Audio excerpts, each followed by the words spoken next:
bonjour. Et Chaud. merci d'être là pour notre interview. Est-ce que vous pouvez vous présenter d'abord D'accord. qui vous Alors, êtes? je m'appelle Catherine, j'ai 75 ans et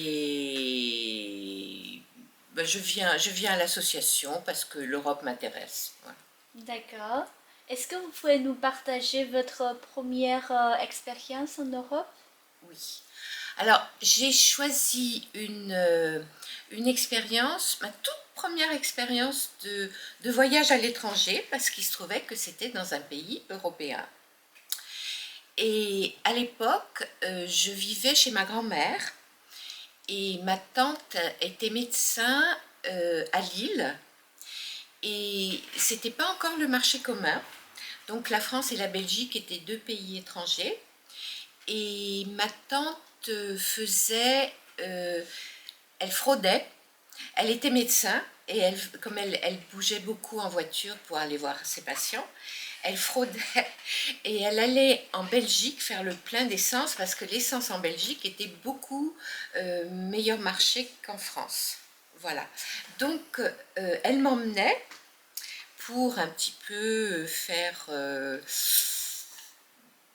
pour faire plus familial, pour faire petit voyage, etc. Et on passait la douane française et on arrivait à la douane belge. Elle faisait le plein en Belgique et elle revenait par la douane belge et la douane française. Donc ça a été mon premier, ma première expérience à l'étranger.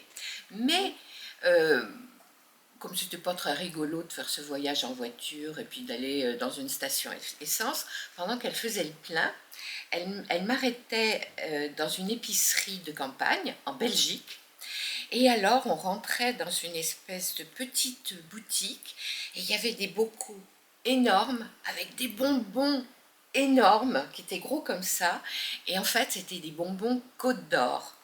Et j'avais droit à un bonbon et c'était cornélien parce qu'il fallait que je choisisse entre tous ces bonbons énormes et fantastiques et à chaque voyage j'en prenais un différent et pour moi la Belgique c'était vraiment l'Eldorado parce que j'avais jamais vu des bocaux avec des bonbons aussi énormes et donc je revenais avec mon bonbon et alors l'idée, c'était de rentrer par une douane et de revenir par une autre, parce que comme ils jaugeaient, la douane française jaugeait les récipients, il ne fallait pas se trouver au même endroit. Mais ma tante trichait un petit peu, parce que comme elle était médecin et qu'elle connaissait beaucoup des douaniers qu'elle soignait, elle s'arrangeait pour dire « Ah, bonjour, comment va votre enfant ?» etc. Alors du coup, il oubliait de jauger. « Oh, vous n'avez pas besoin de jauger, etc. etc. » Et du coup, pas vu, pas pris.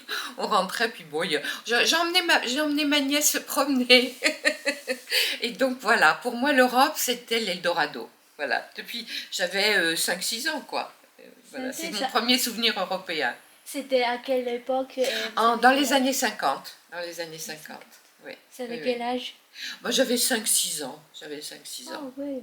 Oui, oui, oui, oui.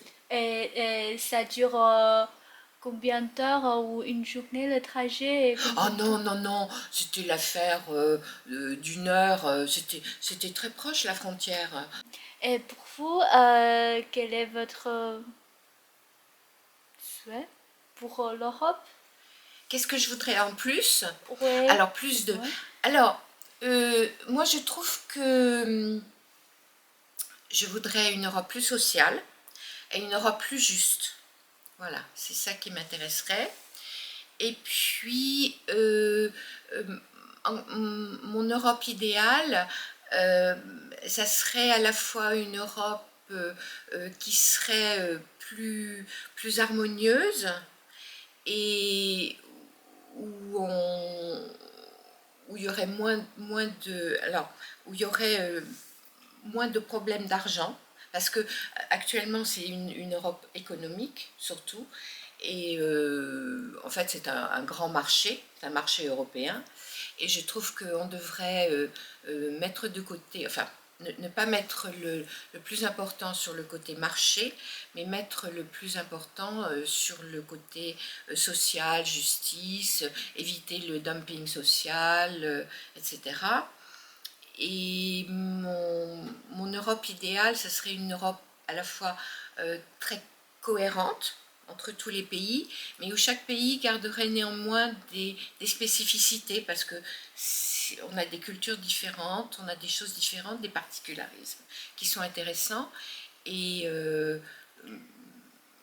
oui, une harmonie européenne plus cohérente, mais où chacun ne tirerait pas la couverture à soi en disant bah, je vais en profiter pour avoir, etc.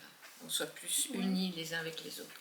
Mais je pense que les générations qui vont venir auront plus cette idée-là, j'espère.